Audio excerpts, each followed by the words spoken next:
Je ne sais pas si comment s'appelle, le nom de l'émission est toujours bien choisi en fonction des gens. Les vraies voix. Oh si, globalement, oui, quand On même. devrait dire parfois, tiens, ce soir, c'est les bof voix. Ou alors les super voix. Moi, j'aimerais bien. Ouais. Ah bah Philippe Bilger, c'est un vrai beauf. Non. Ou alors, j'ai pas dit alors beauf, les vraies beaufs. voix incarnées par un seul. Ouais. On pourrait le Ou dire. par C'est un un peu seul. longuet. Ouais, c'est- certes. Longuet, Comme disait Gérard.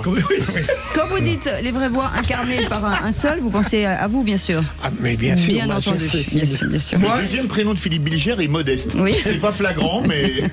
Mais moi, si, c'est flagrant. Moi, je grandis d'émission en émission quand je vois le talent des gens qui sont face à moi. Bien. Et j'apprends beaucoup. Ouais. J'apprends Oui. beaucoup. Sur quoi? Excusez-moi. Sur l'humilité? C'est de l'eau qu'il y a dans votre verre? Non, dans votre cas. Je comprends. Non, alors. l'abus d'alcool est dangereux pour la santé. Hors de question. C'est vrai? Oui, mais après, à un moment donné, on a ses limites, mon cher Philippe. Oui, mais vous les avez. En fait, parfois, il va dire des méchancetés, mais il n'assume pas, donc il rigole. C'est fou. Hein. J'ai il a peur. décidé de suivre les prescriptions de Cécile à la lettre. Voilà, Il n'ose pas, exactement. mais il les envoie quand même, oui. J'oppose une suavité à vos Mais il grossièretés. y a un conflit entre vous deux ou... Pas du tout, je Non, l'ai j'ai Non, l'impression. pas du tout, mais pas du tous tout. les deux. Non, mais non. depuis que j'ai dit mec, Il y c'est a- argent, il n'y a pas de conflit, parce que dans la tête de Bruno, Philippe Bilger, il m'amuse, il y a- c'est ça. il y a qui quelqu'un qui est au-dessus ou quelqu'un qui est au-dessous. Donc oui, il c'est n'y a pas vrai. de conflit. Il y a J'aime beaucoup Bruno parce que même en pensant, il est très drôle. Ouais. Non, il a quelque chose, c'est qu'il est jovial. Oui, c'est vrai. Comme vous, René Chiche. C'est vrai, c'est vrai, c'est vrai. Et on a deux bougons, à droite et à gauche. Ouais, oui. Avec la phrase qui va bien de René Chiche, il a écrit un bouquin. Ouais. La phrase qui va bien. heureuse. Ah bah, j'ai hâte de lire ce livre. Tout de suite, France c'est la heureuse. question du soir, les amis. Il sera très bon. Vers l'infini et au-delà. 2 minutes, 10 seconds and counting. Astronauts report it feels good. T-minus 25 On seconds. monte, on dit au revoir à sa famille, à ses amis. On ne sait pas si on va les revoir quand même à ce moment-là. 15 seconds. Guidance is internal. On monte comme ça. Et là, grand silence. 12, 11, 10, On 9, attend le décompte final. 6, 5, Puis 4, jusqu'à ce que la fusée prenne feu. Et alors là, c'est le tour de manège ultime. 3, 2, 1, 0. All engine running.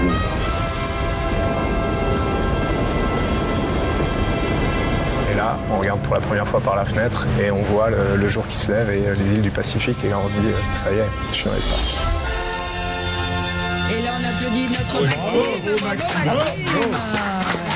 Quel talent. C'est fabuleux Vous d'entendre nous le avez- bruit de Philippe Bilger qui met le contact dans sa voiture avec...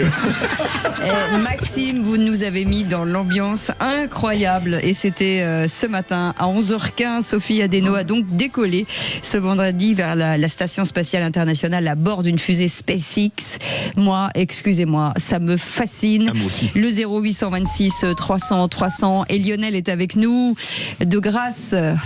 Et c'était ça tombe bien, c'était un Bonsoir. moment de grâce Ah oui. absolu. Lionel, bienvenue sur Sud Radio. Que pensez-vous de ce moment qui... Enfin, je ne vais pas dire que pour moi c'est magique, mais en tout cas, je ne vais pas vous essayer de vous insinuer, en tout cas, à le dire.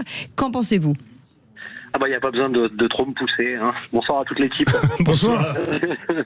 Non, moi je suis complètement passionné aussi et je pense que l'espace c'est vraiment c'est la dernière frontière quoi. On est en 1500, on voyage à travers le monde pour découvrir les continents, sauf que là c'est l'espace. Moi c'est ce que je disais tout à l'heure à Zach au standard. Musk m'a fait un rêve en fait.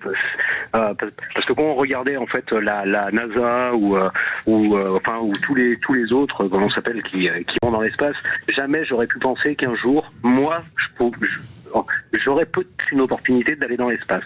Depuis Musk et ses Falcon et ses Starship et compagnie, et ben finalement l'espace il est plus si loin que ça. Parce que si on regarde bien le développement qu'il a réussi à créer avec SpaceX et tout ce qui est en train de se passer, la Chine qui pousse énormément de l'autre côté, donc qui énerve Trump et qui pousse aussi de son côté, du coup ils sont en train de se livrer à une petite guerre spatiale à qui va être le premier à coloniser la Lune et Mars. Et en fait du coup tout ça en fait ça crée une sorte d'émulation qui va amener forcément à du tourisme spatial et qui va amener en fait à tout au package de développement en fait où on va peut-être pouvoir y aller. Alors je dis pas que ce sera pas cher, mais en tous les cas on va peut-être pouvoir avoir un petit peu de rêve quoi. Enfin, c'est complètement fabuleux quoi. Bougez pas. Et d'un autre côté, on a Yann qui est de Bayonne. Bonsoir Yann. Bonsoir tout le monde, bonsoir Cécile, bonsoir d'accueillir un bof de Bayonne. Mais non. Anguiettori alors en basque. Anguiettori. Yann, est-ce que cet événement majeur vous fait rêver ? Ah, mais carrément pas. Et vous savez quoi, mon collègue de Grasse m'a ouvert facilement la discussion. Voilà. Bon, je vous rappelle qu'on n'a très certainement pas marché sur la Lune. Ça, personne ne veut le dire, mais on peut pas. Désolé pour vous. Mais on peut pas dire ça. Aujourd'hui, on peut pas, mais on peut pas dire le contraire non plus. Bah si, quand même. Si. Mais aujourd'hui, voilà, c'est un concours à celui qui. On va pas dire un gros mot, hein. Mais, voilà, de mégalos, de petits chéfaillons qui veulent être le plus chéfaillons du monde, les plus grands, les plus forts. Moi aujourd'hui, la conquête du cancer, la conquête du sida, la conquête de la famine dans le monde. Moi, je peux vous donner des conquêtes. Mais Yann, vous avez reçu une mauvaise nouvelle pour être encore là ? Je suis d'accord avec lui. Je suis sur un elliptique. Face à la cathédrale de Séville, en vacances. Il fait 25 degrés. Mais je suis très très bien. Au contraire, je suis très détendu. Moi, c'est bizarre. Je me pose deux questions quand même que j'aurais jamais de mon vivant, je pense. L'univers est-il infini ? Et quelles sont les autres vies qu'il y a dans l'univers ?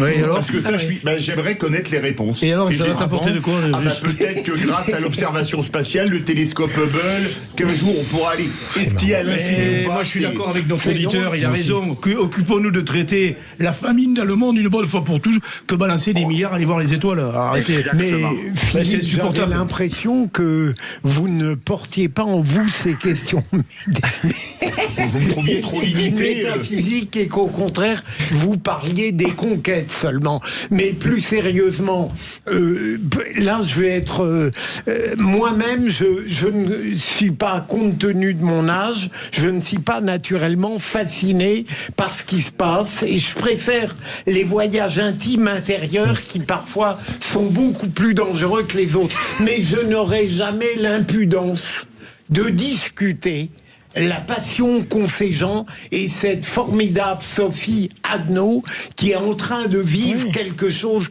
d'inouï. Je l'ai entendu parler en anglais ce matin. Elle est formidable et donc c'est un rêve pour ces gens-là. C'est fabuleux. Moi, je veux savoir, Philippe, vous êtes gentil en disant ça, mais ce que ça rapporte concrètement. Il y a des gens qui crèvent la dalle.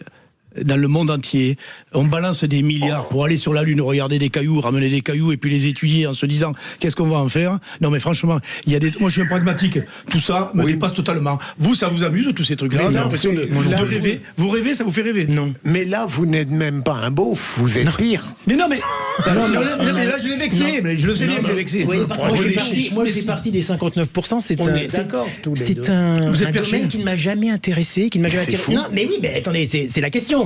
Est-ce que ça vous fait rêver? Ça ne me fait pas rêver. Même Thomas Pesquet, ces gens-là, ça m'a jamais fait rêver. La seule chose qui m'intéresse dans l'espace, c'est quand je regarde des films au cinéma sur l'espace où ça se passe mal. C'est-à-dire quand il y a vraiment des événements dramatiques. C'est Apollo 13 qui vous fait rire.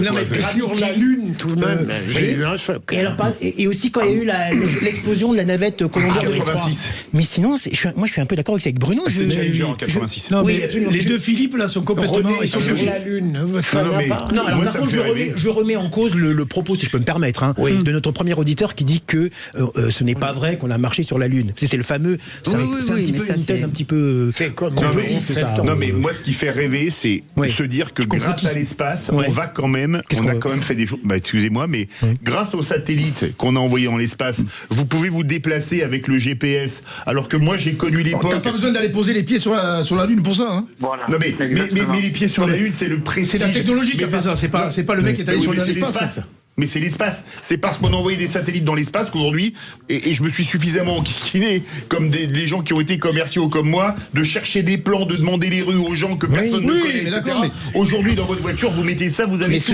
Ce n'est pas les mecs qui partent là-bas en haut. Mais bien sûr que si. Non, mais parce qu'on a progressé en envoyant du monde. C'est pas gratuit, on va pas là-bas juste pour monter, dans l'espace. Et aujourd'hui, on a une certitude, c'est à l'horizon 30, 40, 50 ans, mais c'est que quand on fera, par exemple, des vaccins dans l'espace, ils seront beaucoup plus purs, par exemple, que faits sur Terre. Il y a plein de technologies, de choses qui vont être des révolutions. Non, mais moi, ce que je préfère, que ça. Le SNES à Kourou, qui envoie, d'ailleurs j'ai eu la chance de participer, de voir décoller il y a longtemps, une fusée pour apporter des satellites. Ça sert. Bah oui, c'est l'espace. Non, mais les mecs qui vont poser leurs pieds là-bas en haut, qu'est-ce que je vais Mais non, parce que ceux qui vont à la station spatiale, ils font des études, ils sont pas à jouer à leur console de jeu. Ils font des études qui nous permettent de progresser. Qui parle entre Lionel et Yann? Oui, excusez-moi, c'est dur d'intervenir, mais je comprends très bien la passion. Est-ce qu'on peut pas chez nous le faire sur Terre en reproduisant certaines choses? Aujourd'hui, la science a bien avancé.